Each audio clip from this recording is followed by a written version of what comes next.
The hour 10:15 have arrived. We'll call the House Tax Committee to order. Sunshine. Good to see you. We have a full agenda for today, and we will go right in order, the order we have. But before we move on, Representative Wiener moves the minutes of March 11th. Any additions or corrections? Hearing none, all in favor say aye. Those opposed say nay. Motion prevails. Thank you, Representative Wiener. First bill, O'Driscoll, House File 355. If you would like to come to the testifying table, Mr. Chairman.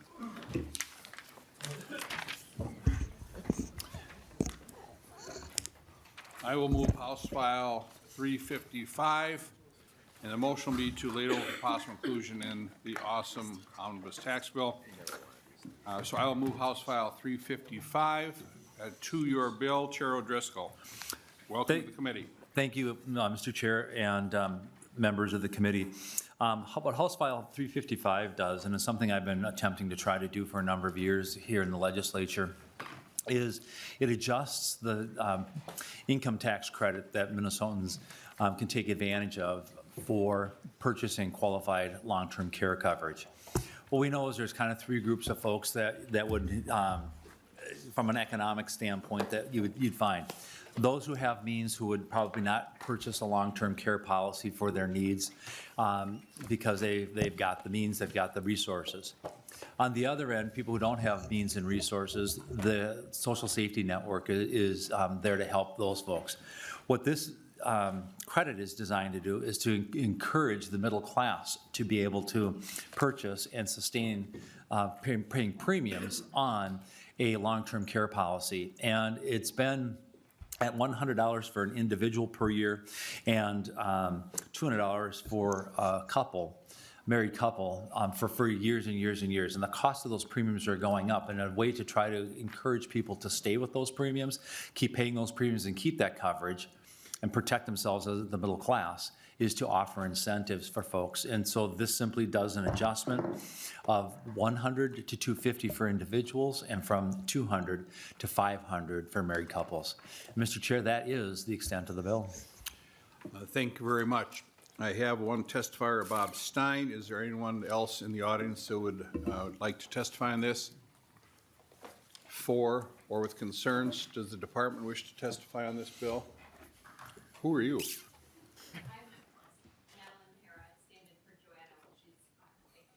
Oh, so nice to meet you. Good. Nice. Oh, you were here before, okay. I'm looking over there and going, who is that over there? Okay, but before we do that, we want to introduce high school pages that are with us today. If you could please stand up and kind of just form a row. You'll be asked the typical questions that pages are asked by the tax committee. Please state your name, who your state rep is, and who your school mascot is. My name is Maria DeLoza. My state representative is Kristen Bonner, and my high school mascot is a maple leaf. A maple leaf. Shout out for Maple Grove. I'm next to her. Let's go fight the Maple Leafs. Fear the Leaf, Mr. Chair. I bet they're tough. Fear the Leaf. That's our hashtag. Fear the Leaf? Fear the Leaf. When I wrestled, we'd go wrestle at Blooming Prairie, home of the Blossoms. It was really embarrassing to lose to a Blossom. Okay, sir. My name is Daniel. My representative is John Koznick. Brought him right out of his seat. My school are the Cougars. So that's south or north? Yeah, south. South, okay. I'm Sarah Youakim. My representative is Katie Jones, and my mascot are the Islanders. Islanders, okay. I'm Iowans? No. I'm Haley. My representative is Josh Heinzman, and my mascot is the Warriors. Warriors, all right. Let's go back over here. My name is Abby. My representative is Jimmy Gordon, and we have Blue Blue Jackets. Jackets? Okay. My name is Emma. My representative is Peggy Scott, and our mascot is the Huskies. Huskies, okay. My name is Langston. My representative is Keith Allen, and my school mascot is the Cardinals. Cardinals. My name is Matthew. My representative is Ethan Shaw, and my school mascot is a lion. The what? A lion. Oh, a lion, okay. Maple leaves, I gotta look that one up. Could I talk to you later about that? Representative Rob? Fill me in, okay. Thank you for being here. Okay, let's go to the witness. Please state your name and who you represent for the record, please, sir. Mr. Chair, committee members, my name is Bob Stein. I am the Legislative Committee co-chair for the National Association of Benefit Insurance Professionals in Minnesota. I am also an independent agent representing small employers throughout the state. We support Representative O'Driscoll's bill to increase the long-term care insurance tax credit. The current long-term care tax credit was passed into law in '97 as part of the Project 2030 to address the impending the age wave of baby boomers retiring and needing long-term care. The oldest Minnesotans in the group are now turning 80, and the need is high as predicted, creating a strain on the state Medicaid long-term care budget. Since the amount has never been adjusted for inflation, we support this bill to increase the incentive for Minnesotans to get insured with long-term care insurance so they don't have to be burdened by the state budget. It is not too late to make a meaningful impact on the future of human services budget by incentivizing Minnesotans to put their own funds on the table to ensure that they can afford a long-term care needs without having to rely on the taxpayers' Medicaid. We encourage you to include this bill in your final tax bill to make the incentive meaningful for the future budgets, and especially for this new gray wave that's coming. We figured that the tax credit will make the tax advisors actually advise people to purchase long-term care coverage. Okay, thank you. Any questions for Mr. Stein? And to nonpartisan staff, and I don't know if this can if you could even calculate this anyway, so I'm not going to ask today, but my question is if more people would take advantage of this credit and get long-term care, how much would that save the state budget? And I don't know that you can even figure that out, but it would be millions and millions of dollars if we can keep them on a private long-term care plan rather than going on the state through spend down. So any other questions for the author? If the author would like, Representative Lee. Thank you, Mr. Chair. So I don't have an answer to your question, but I just would want to comment and say that long-term care and long-term care insurance is an issue that a lot of folks in Minnesota have been working on for a very, very long time, and it's kind of a fraught issue because it's just something that we haven't invested in enough, right? And so appreciate this proposal before us today. I know Representative O'Driscoll has brought it before us many times, but I think, you know, the majority of people, you know, we are recognizing need this kind of care, and I think the question is just how we're going to pay for it. And I know earlier in the session we brought up the question of, you know, what does fair share mean? And in the author's testimony, he mentioned that, you know, this tax credit is meant to incentivize middle class folks to invest in, you know, their care later, to ease the burden on the system. But I just point us to the latest tax expenditure report that actually 30% of the people who've taken advantage of the credit as is are in the top income tier, and 50% of people, you know, make more than $127,000 a year. And so for me, I think this is a problem that we want to solve on both sides of the aisle. I just think this is something that we should keep in mind, that maybe this is not the right solution, but like we should keep exploring what options look like, especially as you know, there are impending cuts to human services coming at the federal level, and we don't know what that will look like on our state budget. Thanks. Thank you, Representative Lee. Representative Elkins. Yeah, thank you, Mr. Chair. My wife and I are among the few people probably who have these kinds of policies. We've been paying premiums on them for probably 20 years now. We did the right thing and started buying them when we were in our 40s and 50s. And the premiums have now, they go up every year. For the two of us, we're paying probably $4,000 a year. But the alternative is that you wait until you really need the care, and then you spend off your entire inheritance that you're planning to pass on to your children to impoverish yourself, so that you can get onto Medicaid and have Medicaid pay your nursing home expenses. But that, if we look at what is the source of our budget deficit in 20s, in the out years and the tails of our current budgets, that's where it all is. It's increasing nursing home costs for people who have impoverished themselves to get Medicaid to pay their nursing home costs. So this long-term care market is surely an epitome of an insurance death spiral right now.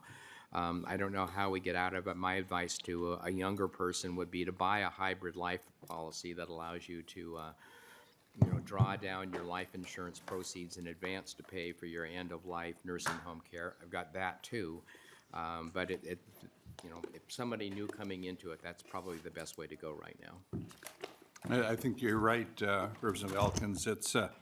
This is actually a big part of my business in that the long-term care policies are tough to sell because if you don't use it, you lose it. But the hybrids you were talking about are very popular. I do a ton of those because if you don't use it, you don't lose it. It's going to be there at some point. So, and as far as the upper scale earners versus lower scale earners, the lower scale earners don't have much to spend down and they get right on the system. It's trying to protect other people from spend downs.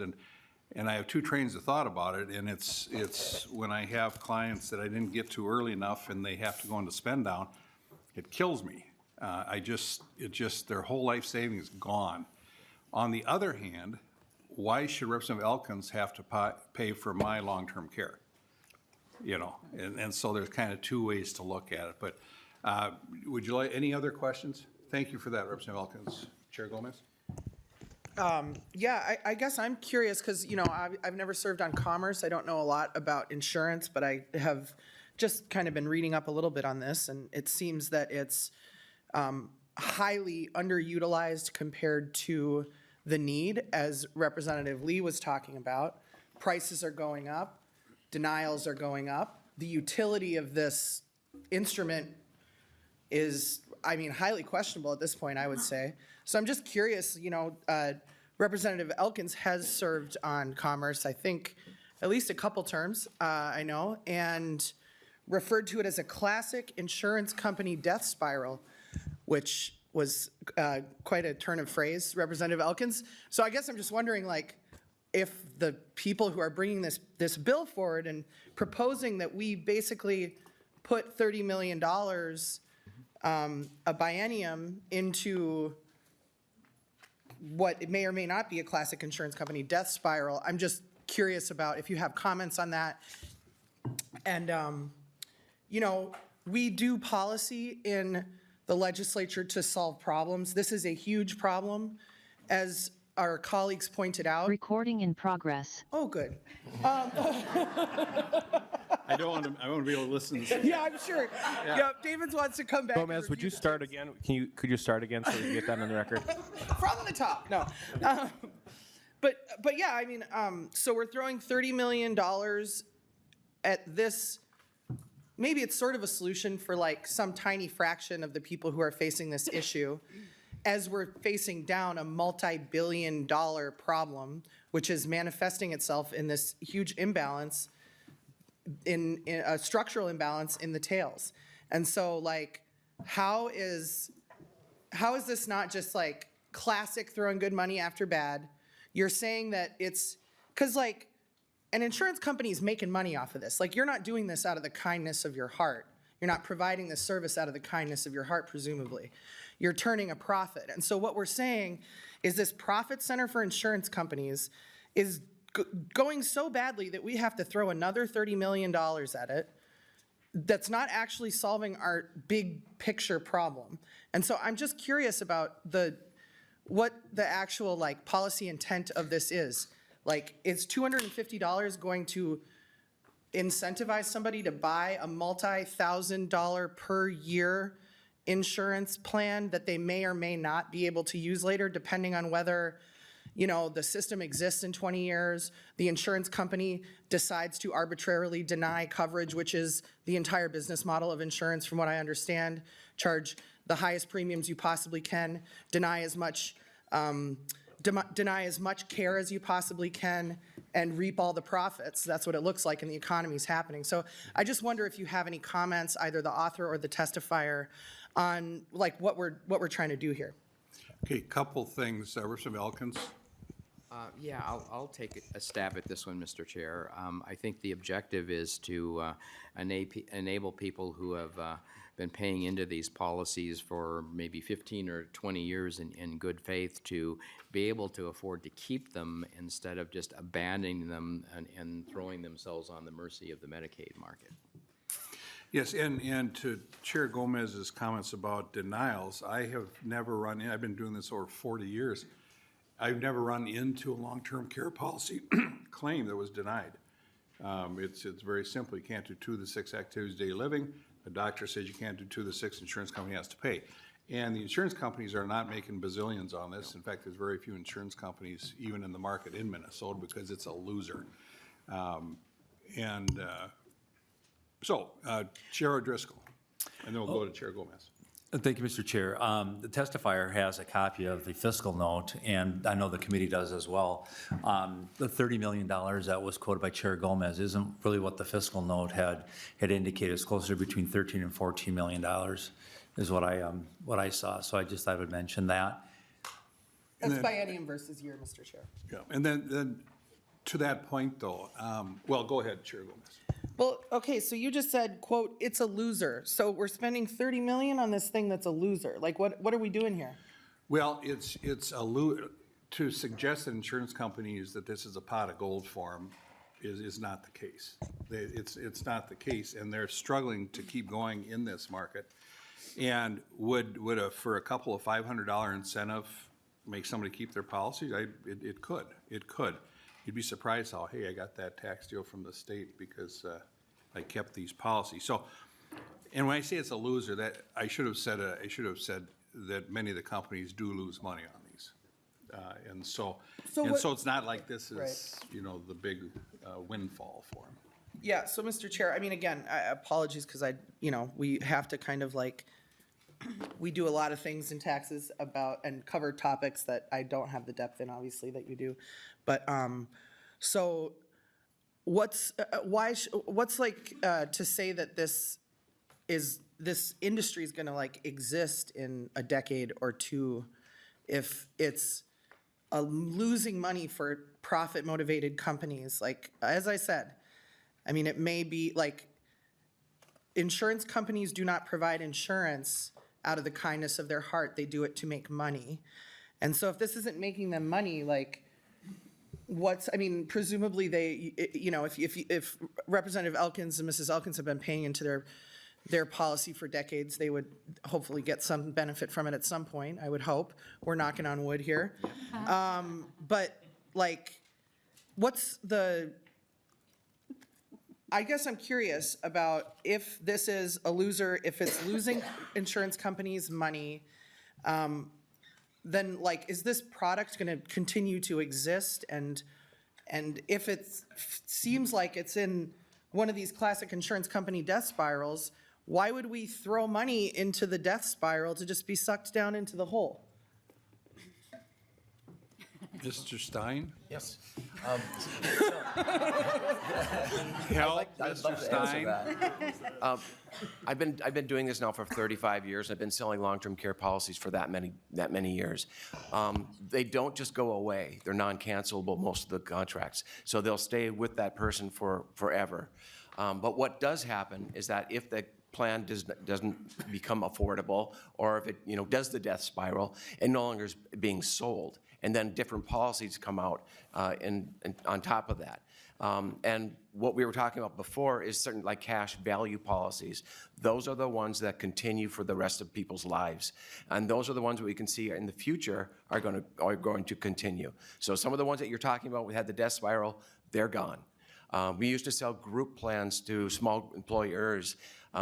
That went away a couple of years ago. Now they're coming back again with a universal life or some kind of cash value program to it.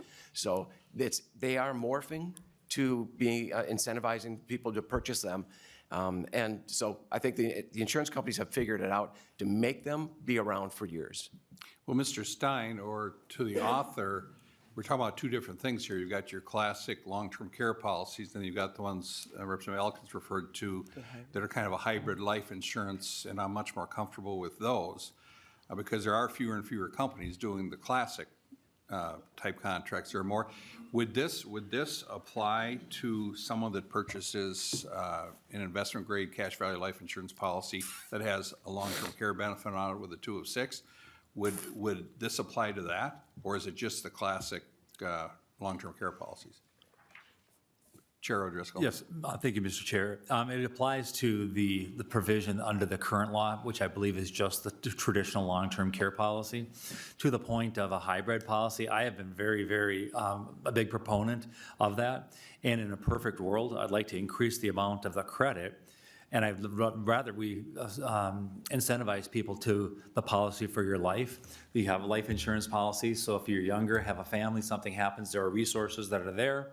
As you get older and you need the long-term care, it can convert into a long-term care policy where it can cover your daily needs should you meet the requirements, 2 of the 6 activities of daily living that would no longer be, you could no longer do on your own, which would make the policy eligible. I think you're going to get efficiencies in the policy that way. I think you're going to get more people who are going to buy that. You're going to get a lot of younger people if there's a tax credit on there to be able to buy the proper amount of life insurance. And what we're doing is we're taking people away from the need to be on that social network and that social safety net. And the dollars that we just saw in the forecast show that in the biennium, that's the peak around the curtain where there's the deficit, that for the first time in Minnesota's history, Health and Human Services are going to eclipse the amount of money that we pay in K-12 education. These kinds of things, and I want to get the conversation going, and I'm happy to change this to at some point if we want to, incentivize people, increase the credit, encourage people of all ages to buy insurance. That's a policy for life. We're going to be able to help bend that curve because people are going to be able to afford those policies. And Mr. Chairman, that's why I asked the first question I asked was to research, and I know we can't probably figure this out, but, well, research, they can figure anything out. I shouldn't have just cut you off there, Mr. Williams, I'm sorry. But the question is, by doing this 30 million or whatever the number is, how much does the state save? It would have to be hundreds of millions. If people had long-term care policies, because each one might be worth $300,000-400,000 a pop, and it doesn't take long to take care of the 30 million. So we're just seeing the expense. We're not seeing the benefits of the coverage for people, and that's the number I wish I could figure out. But so let's move on here. We have you'll wrap it up, Representative Lee. Thank you, Chair. I just wanted to add maybe some research points to the discussion.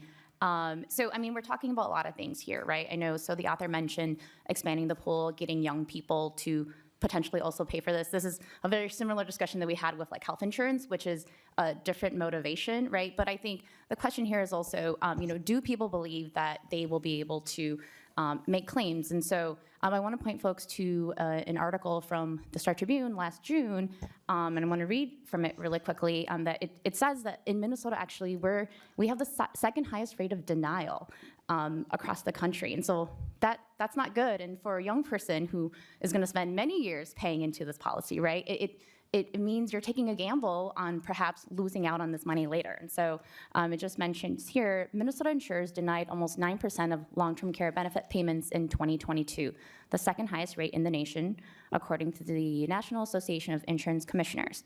It also denied 24% of claims in their first attempts to qualify for benefits, which is an increase from 20% in 2018. And so again, this is a really big problem, and I think we can acknowledge that. I think the question is just, is this tax credit the best solution? And maybe, we need to do more. Thanks. Thank you, Representative Lee. And as far as the denials, they must not have very good insurance agents. I'll bet you. Mr. Stein, have you ever had one denied? Never. No, I've never had any kind of, as long as it's a long-term care plan. He's really good. And so where you come up with this denial base, I'm going, what are you talking about? But that's what you're talking about. We read it in the paper, yeah. It was just in the papers. It must have been online, so it's got to be true. Chair Gomez, to wrap this up, then we're going to move forward. Thank you, Representative Lee, for those comments. Do we have more? Oh, Representative Herr, I'm sorry. Thank you, Mr. Chair. And I wasn't going to say anything, but this conversation, Representative Driscoll and I just had he just had a hearing in Commerce regarding HOA fees.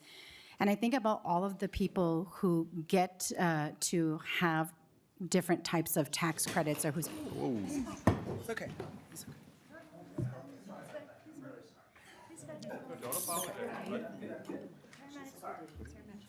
Nathan, you okay? Yeah, I'm okay. My apologies. Okay. This is so upsetting Nathan fell. I cannot believe it. He just heard his claim was denied. So, sorry. Representative Her. And I was just thinking about how when we look at certain industries and we say, part of the reason why HOA fees, individuals are not able to get coverage is because they're considered high risk, right? Like private insurers, they have to go to a different market in order to buy insurance for their homeowners because they're considered high risk because of all the assessments on what has happened with the environment. And then I think about the fact that we can do all of that fancy work in the insurance industry to identify who is high risk, what's it going to cost, how are they going to be profitable. But then in something like this where we know based on health trends and outcomes what the risk is going to be and the cost of it, and that we are constantly on one end saying how do we adjust and support the insurance industry because insurance is really important. I'm somebody who is way overinsured in all the ways that I shouldn't be either because I'm very risk averse.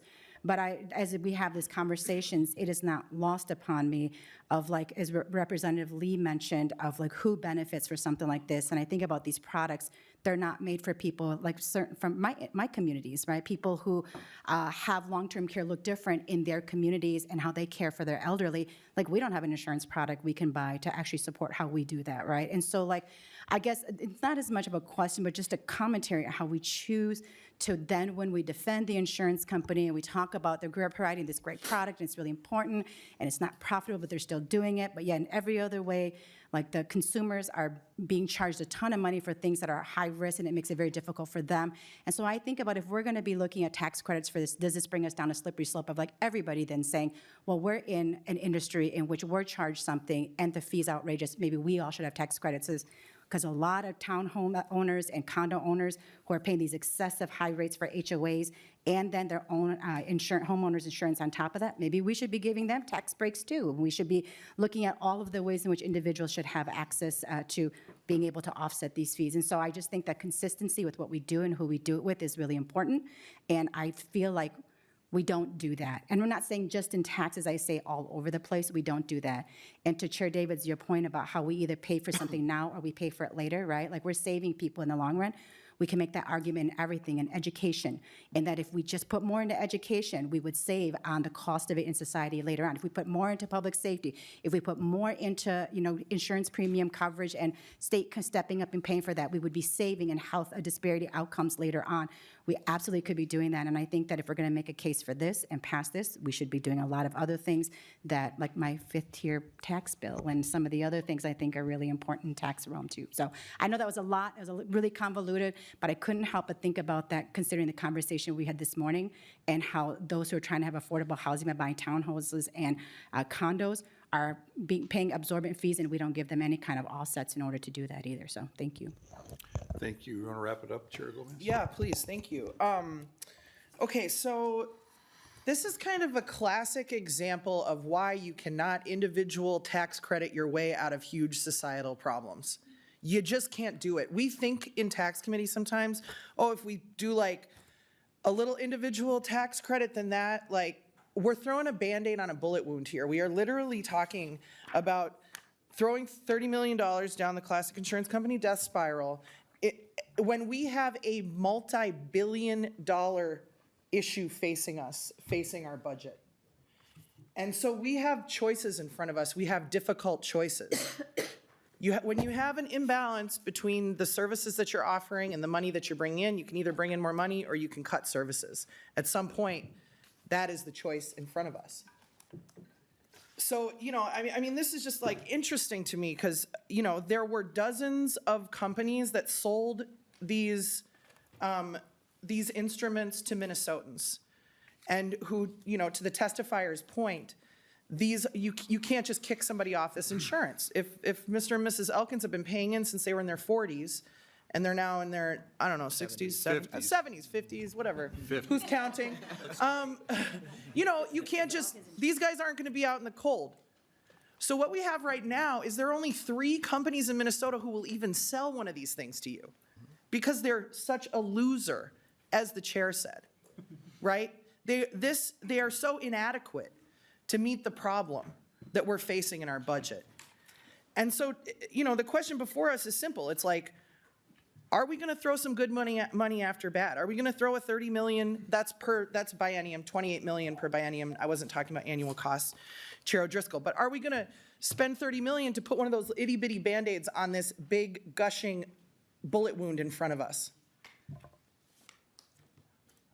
$30 million that will only go to help people who can afford to buy this expensive and potentially low value insurance instrument. You have to get approval from Commerce to raise the premiums, and they have gotten approval from Commerce to raise premiums. But there's more and more pressure to raise premiums, and they're facing a similar issue that we're facing in our budget. It's about money you're bringing in versus money that's going out. The cost of long-term care is incredibly expensive.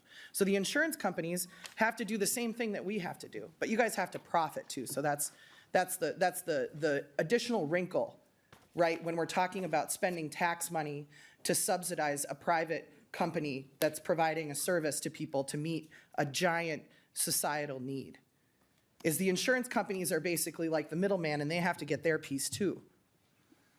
So, you know, I mean, obviously, I'm still thinking about whether I support this or not, Mr. Chair, but.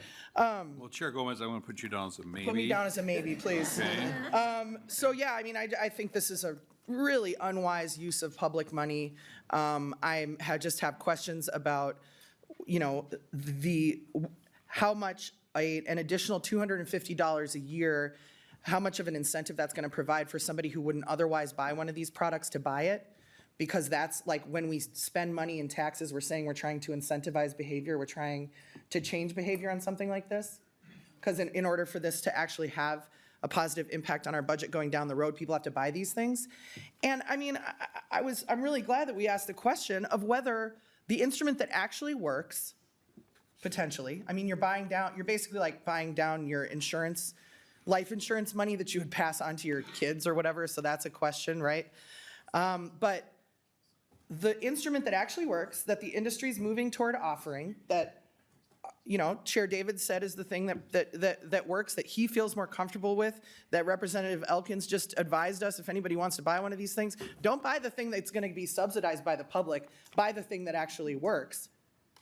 So we're not even spending this $30 million on the instrument that the industry's moving toward and that might actually provide the benefits that people need. We're throwing it down the death spiral. So, thank you, Mr. Chair.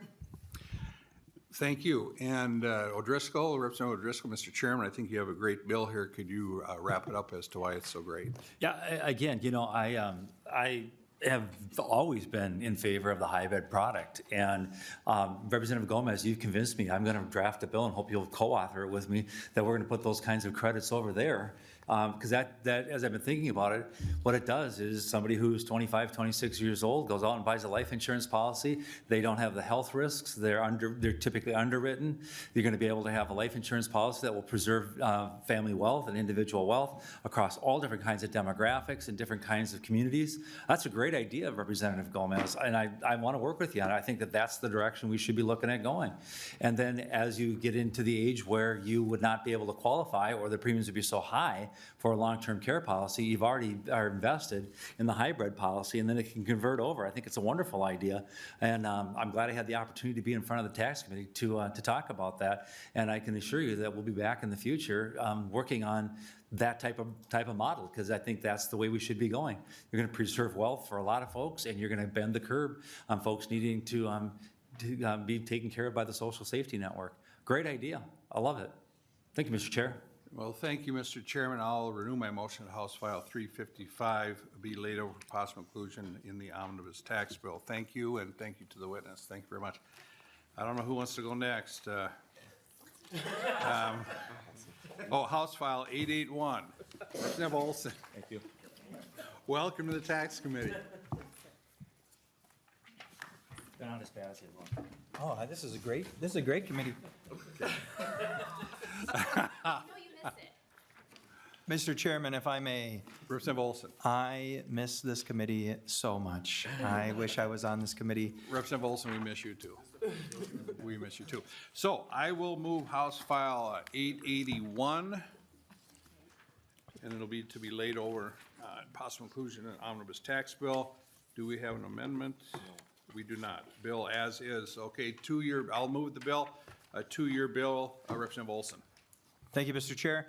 House File 881 basically lives under one concept, and that concept is if I hand you $1, should you hand me $1.07, 8, or 9 cents back so I can give that dime to the state of Minnesota in the form of taxes? It doesn't make sense. Now there are 44 states in this country that exempt or fully exempt bullion or collectible currency from sales tax. So Minnesota does a portion of that. This bill would expand it to include currency. For those of you who aren't big numismatics and numismatists, it's kind of a difficult word to call yourself when you have a hard time pronouncing it. But for those of you who aren't, it's simple. In the state of Minnesota, you can buy silver and gold rounds or bars that are 99.9% pure, and you don't pay the sales tax on that. Now, the problem with that is an ounce of 99.9% gold is almost $3,000, and that places out a lot of people, prices them out of the game. They don't get to play. They don't get to invest in something that many people believe is a very sound investment in their future. Now, not a lot of us can afford stocks, not a lot of us can do bonds, but I can tell you that a 90% silver dime that was minted in 1964 or before, it's got $2.50 worth of silver in it. And I think that really prices a lot of people into this investment opportunity. Many people can afford to invest $2.50 at a time in something that they have a future moving forward, something tangible, something that they would possess, and something that they could offload if they needed to do so. So I think that what this bill would do by exempting the remainder of this organization or this investment opportunity, we would price in a lot of people into this investment strategy. And also, we would be helping out our small businesses here in the state. There aren't any large, enormous corporate, big business coin dealers in this state. What we would be doing is helping the small business that has to take these taxes in. And people are not dumb, consumers are not dumb, and they're choosing to go to states, some of the other 44 states that fully exempt currency. The state of Iowa fully exempts it, and they're choosing to go to those coin dealers there. They're choosing to go to Sioux Falls to purchase their coins as well. My big push for this is the concept that a 1964 silver dime is worth $2.50 worth of silver, and that's affordable by all Minnesotans. But if you really want to look and push the envelope, there are some considerably expensive coins out there that are akin to the same price of a car. And if you have to pay 9% sales tax on the price of a car, that ruins your investment. It's not an investment anymore, because then in order to make money on that investment, you would have to see an increase in its value by nearly 10%, but on top of that, you'd have to pay capital gains on it as well. So we're double taxing this investment. You're paying the sales tax on the front end, and when you sell it, you're paying the capital gains tax, and you're pricing people out of this amazing investment strategy. So that's the entirety of this bill. It would put us on par with a lot of the other states in this nation. We would be encouraging our citizens to invest, and we'd be opening the door to a lot of the lower income individuals to actually start thinking about their future in an investment strategy that everyone can afford. Thank you, Chair Olson. We have a JP Cortez, I believe. Do you have a witness? I believe he's online, Mr. Chair. Oh, online. Let's go online. Let's have him make some comments here. Can we get him going here? Hi there, can you hear me? Yes, go ahead, Mr. Cortez. Perfect. Chair Davids, Vice Chair Joy, and the House Taxes Committee, thank you very much for the opportunity to testify before you today. I apologize for not being there in person. I'm actually in Maine right now, working another legislation just like this one. I stand in strong support of House File 881. This is a bill that would expand the current sales tax exemption that already exists on bullion to also cover coins as well. It frankly doesn't make sense that Minnesota is choosing to delineate between bullion and coins like this. There is no other state in the country that chooses to tax bullion and not coins, or vice versa. In 2024, New Jersey and neighboring Wisconsin passed legislation to remove the sales tax on purchases of gold and silver. And the reason for that is, like the sponsor mentioned, is a big problem with double taxation. In the case of bullion today, you're not paying a sales tax when you buy it, because it's like other assets in that you're charged a capital gain tax when you sell it if there is a gain. In the case of coins, you're being charged a tax when you purchase the asset and then again when you sell it. That's not the case with stocks, bonds, mutual funds.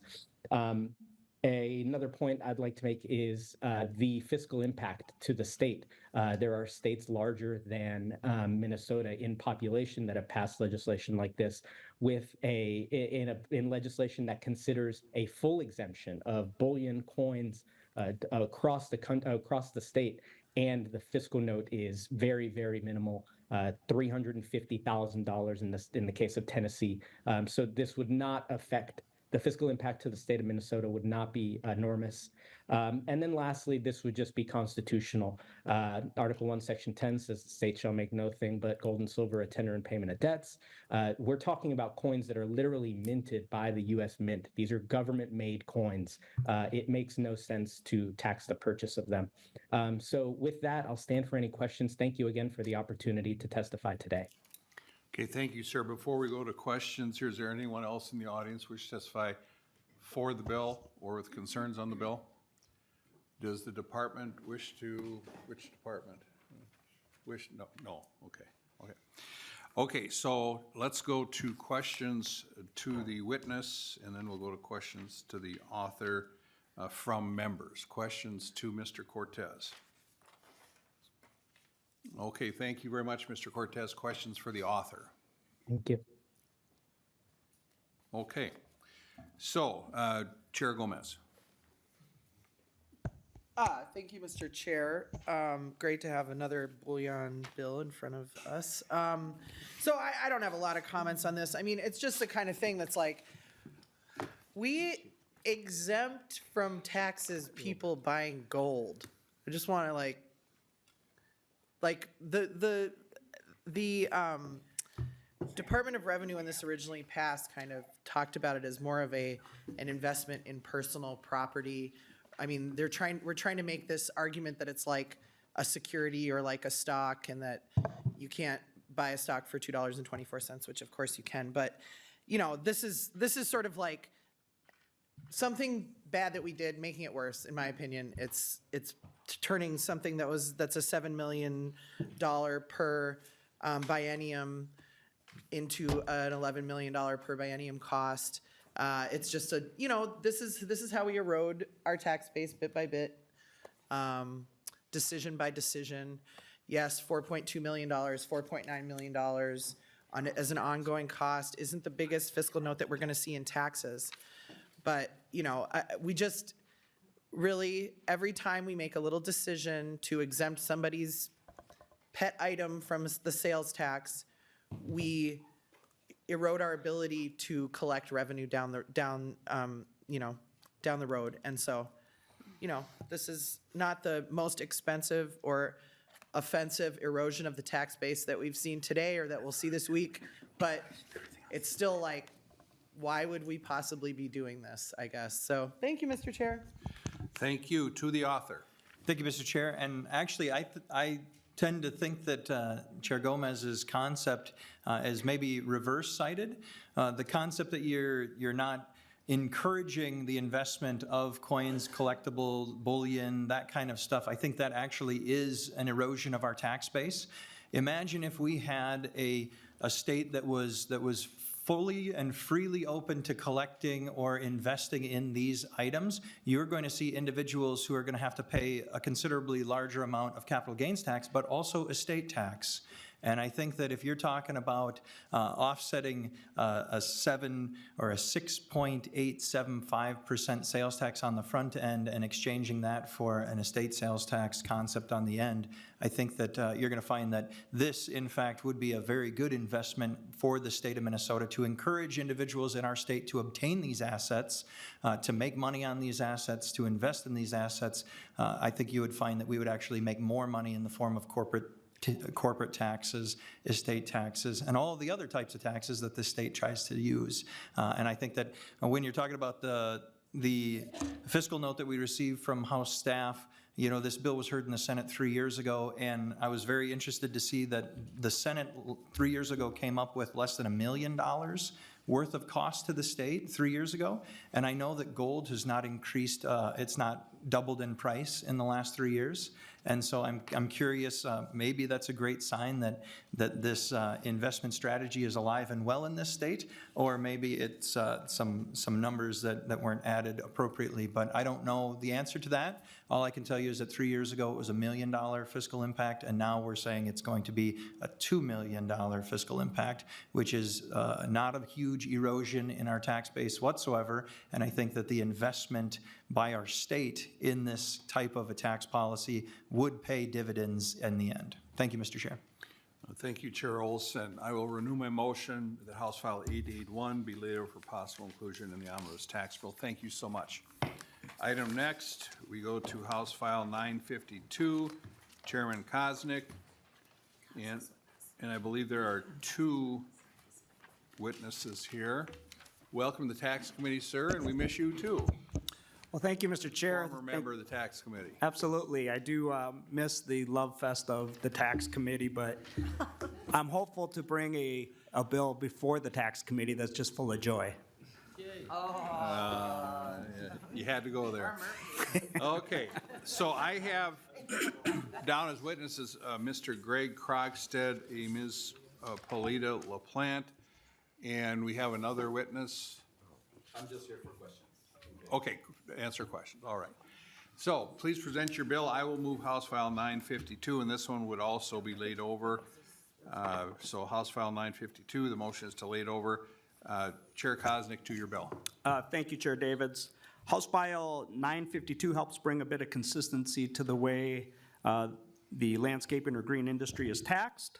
The first provision in the bill ensures that the purchases of detachable equipment is taxable all the time, since it is currently both taxable and non-taxable depending on the use and circumstances. And then the bill also makes land clearing a non-taxable service to avoid the confusion that the industry is currently experiencing. Since under the current tax code, land clearing is also taxable or non-taxable depending on the circumstances. So the 2 provisions will help avoid confusion for the industry, provide consistency to our tax code, and more joy to Minnesotans. Fine piece of legislation. Very fine. To your testifiers, Mr. Krogstad, please. Good morning, Mr. Chair and members of the committee. My name is Greg Krogstad, and I'm the CEO of Rainbow Tree Companies, which is a Minnesota-based, employee-owned company with over 250 Minnesota employees. We are also a member of the Minnesota Nursery and Landscape Association.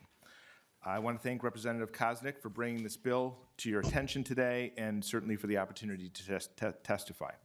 House File 952 is a good bill that does bring clarity to Minnesota sales and use tax related to landscaping, green industry, tree businesses like mine.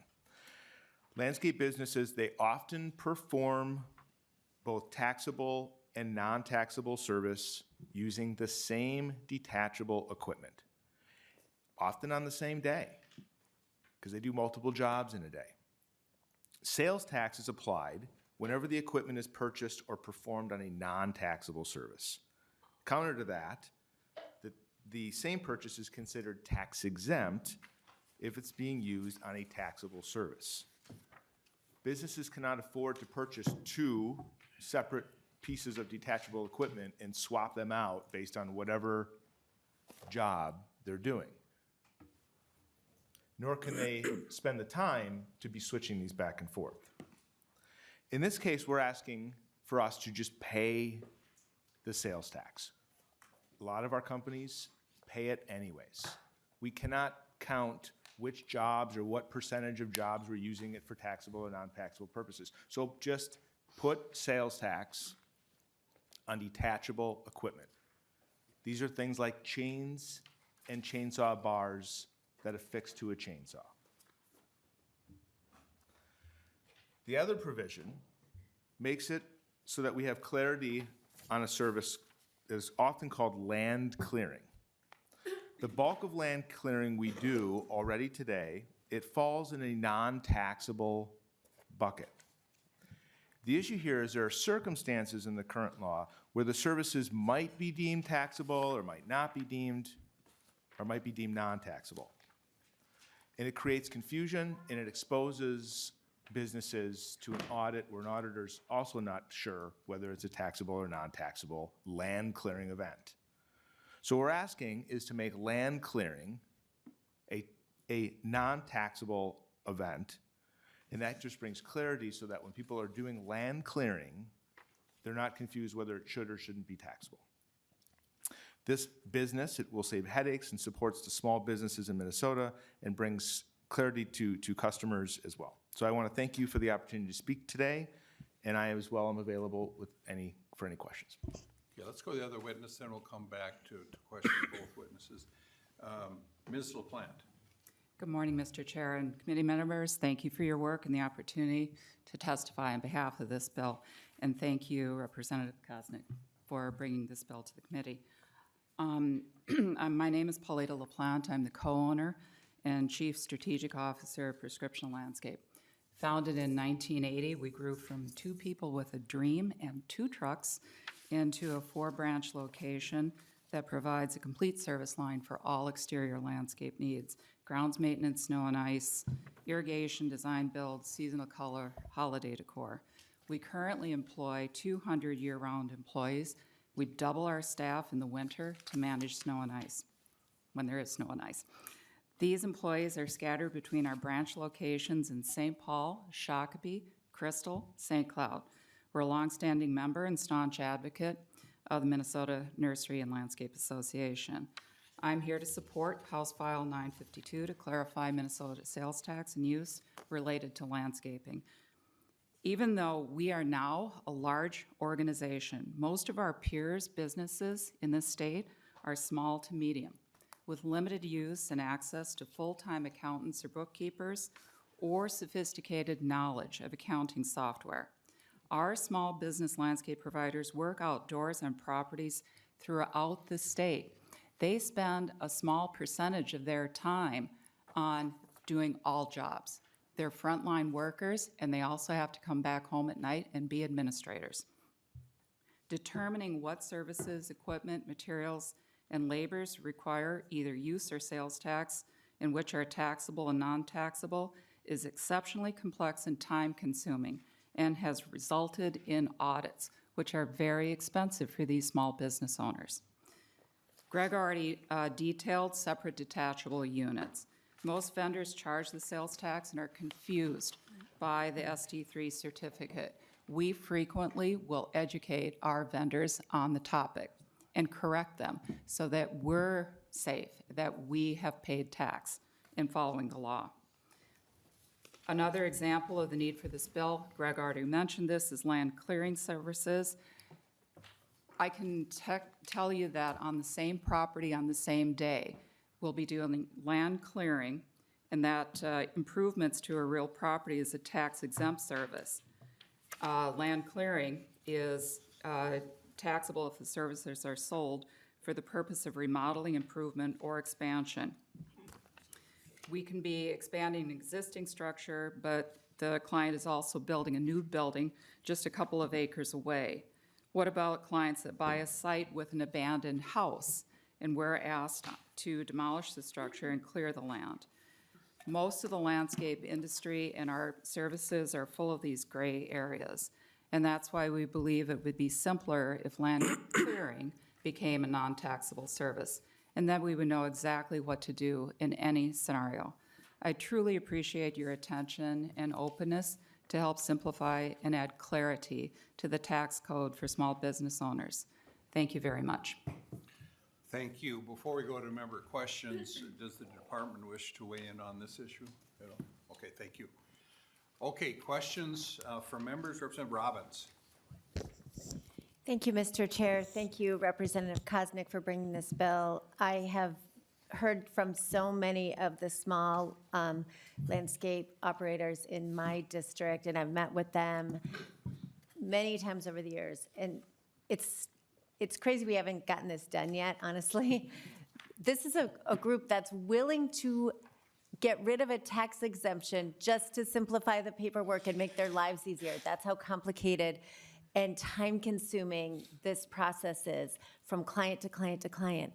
And so as you see in the fiscal note, what the tax that they're going to now be paying basically offsets the exemption from the land clearing contracts that they're asking for.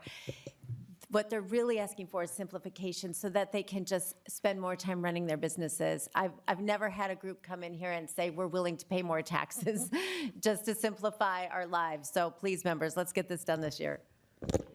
Thank you, Mr. Robbins. That was interesting. I kind of caught that they're asking us to tax them more. That was interesting. But on the land, Representative Koznick, on the land clearing part, that also could go two ways, right? That is correct, Mr. Chair. And this bill clarifies when land clearing would be exempt. Okay. Thank you, Representative Robbins. Representative Johnson, Hewitt, and Anderson. Representative Johnson. Thank you, Mr. Chair. Thank you for bringing this up. This is a perfect example of the difficulties businesses have, especially small businesses, where the person doing the work is also maybe doing the paperwork and doing the and filing for the taxes. An example of how confusing our tax code is I have an HVAC company and I have a duct cleaning company. So if we go in and do duct cleaning, we have to collect sales tax. However, if we work on the furnace while we do the duct cleaning, we don't have to pay we don't have to collect sales tax. And so it's so confusing when they started collecting taxes on services, it really made it very confusing, not to mention the increasing work that is required because every community now wants to put a sales tax on. And so then you have multiple levels. But this is, I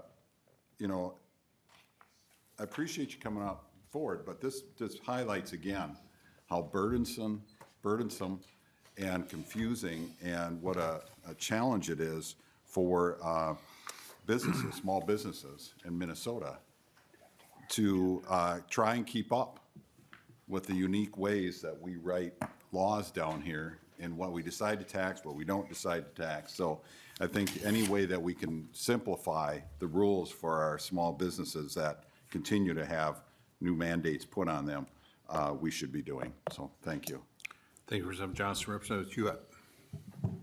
Thank you, Mr. Chair. And I guess that I'm wondering what services are taxed? Like you're saying land clearing, is snow removal taxable? Can you give us more details on what we're taxing and what we're not? Thank you. Representative Koznick. Mr. Chair, Representative Hewitt, on line 2.6, or excuse me, 2.7, it talks about, to this bill, land clearing, tree, brush, shrub, and stump removals are exempt when sold to contractors and subcontractors. And then the bill goes on, it's exempt to develop a site or a portion of a site. And so it clarifies that now when they clear a portion of a site for contractor or subcontractor, it will also be exempt. It does not talk about snow removal. Okay, and Mr. Chair. Representative Hewitt. So you're not talking about snow removal, but you're looking at just this area here. Do landscape companies pay sales tax or charge sales tax for their services, like if I have them come and plant a tree or do some landscaping, is that taxable? Ms. LaPlante? Yes, it is. It is. So in our business, can I answer this? Speak to the chair. Oh, yes, Mr. Mr. Chairman. Krogstad? Yes, thank you. Mr. Chair, in our business, 100% of the services we do are taxed. If you prune a tree, if you prune a shrub, if you remove a tree in a landscape, you're improving the landscape or you're adjusting the landscape, those are all taxed services in the state of Minnesota. So this clarification deals with when a company is clearing the land, clearing the lot to put in it's called a structure. In the current law, it's very confusing when that's taxable or not taxable. Mr. Chair, one last, because I'm having some trouble tracking here, but I think I get it. So, like, if you buy a tree from Gerton's and you resell it to your client, that's taxable, you got that tax exempt, and that's able to go, but this stuff you're talking about is just applying to land clearing. Am I right on those two issues there? Representative Koznick? If I understood the question right, if they buy a tree wholesale and then sell it to a homeowner, that is still taxable. That's not what this bill deals with. It deals with the land clearing. If they have some property and they have some trees and they want to add an outbuilding or an addition to a garage or something, they need to take down the trees or shrubs and remove stumps, and so that the contractor can go ahead and put the new structure on there. That land clearing would then be tax exempt, as it is if they were just clearing the lot originally. Representative Hewitt? I'm good, Chair. I'll take any other questions offline with the Representative Koznick. Thank you. Thank you, Representative Hewitt. Representative Anderson? Thank you, and I'll be brief. I just wanted, thank you for bringing this bill. Tax policy should be clear for small businesses, and obviously it's not, so in this case. So I hope that we support this and put this in the omnibus tax bill. Thank you. Thank you, Representative Anderson. Representative Chair Youakim? Thank you, Mr. Chair, and thank you, Representative Koznick, for bringing this bill forward. I carried it last year, and they had a provision in that made it a little more complicated. I'm glad they worked on it, and I support the bill. Thank you, Chair Youakim. Any other questions from members? Okay, with that, Chair Gomez? Just, this is obviously, we can see from the conversation here today, this is super confusing, and we should clear it up. I'm glad to see this bill come forward with a much lower revenue impact than it had last biennium. I think that's like the only reason that it didn't end up in our bill that we brought forward was just because it was a several $1 million, kind of biennial cost. And so glad to see this come forward, and I appreciate you all for working on it, and Rep. Koznick for bringing it forward. Thanks. Thank you, Chair Gomez. To the author, you'd like to wrap it up? I do miss the Love Fest here at the Tax Committee. I appreciate the committee's support. And we do it with joy. And you do it with joy, and joy and professionalism and humor, Mr. Chair. And just for the record, the testifier is Greg with 2 Gs. I noticed that. Not 3. Not 3. Okay. So with that, I will renew my motion that House File 952 be laid over for possible inclusion in the omnibus tax bill. Thank you, Chair Koznick. Okay, item last, we will go to Chair Youakim will move House File 805. And I don't believe there's any amendments.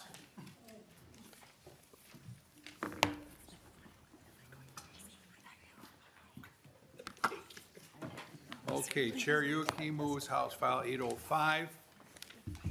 We have a witness, Kylie Cooper. Does that make sense? Okay. Okay, so to your bill, Chair Youakim. Thank you, Mr. Chair, and thank you, members, for hearing House File 805 today.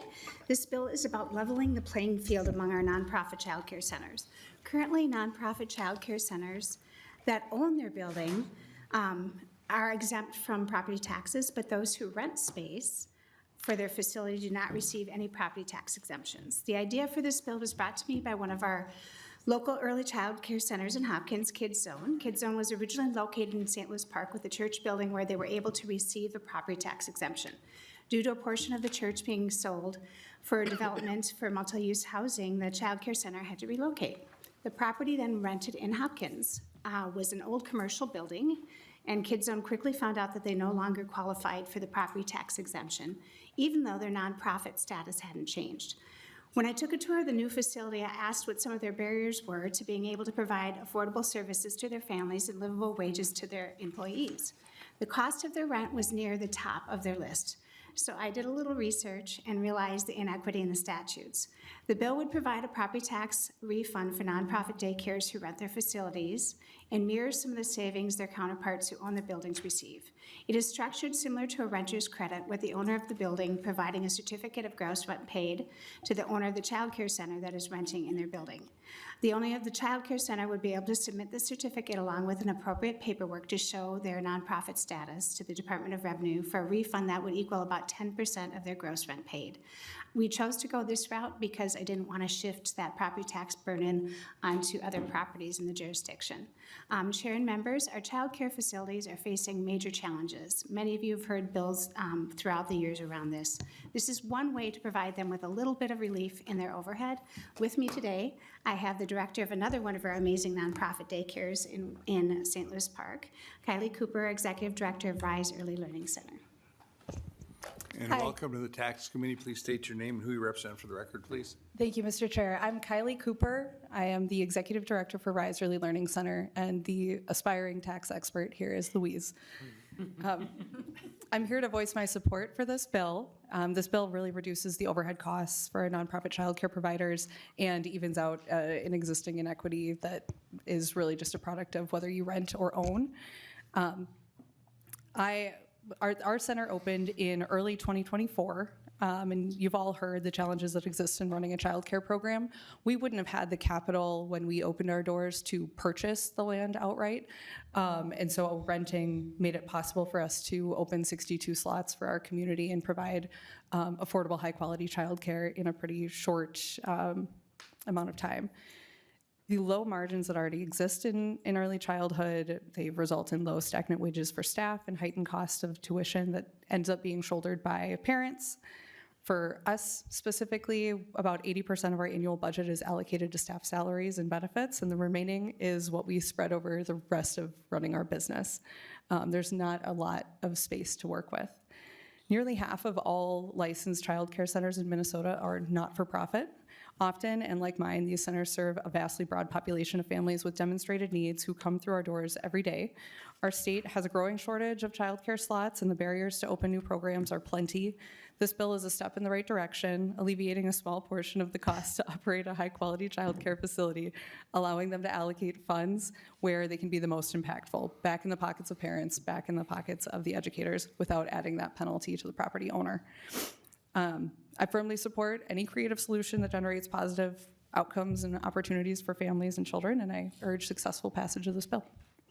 Thank you for your time and consideration. And thank you. Any questions for Ms. Cooper? Is there anyone else in the audience who'd like to testify for the bill or with concerns?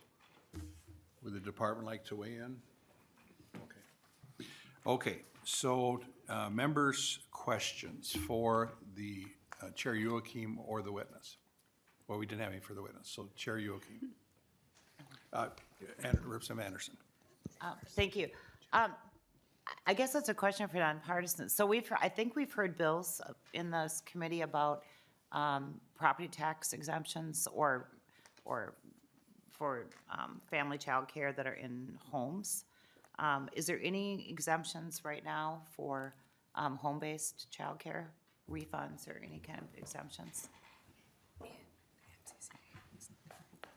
We need Mr. Clay or no? Mr. Swanson? Oh, boy, that was quite the. Okay, Mr. Williams. Chair Davids and members, I'm being told no by Mr. Swanson.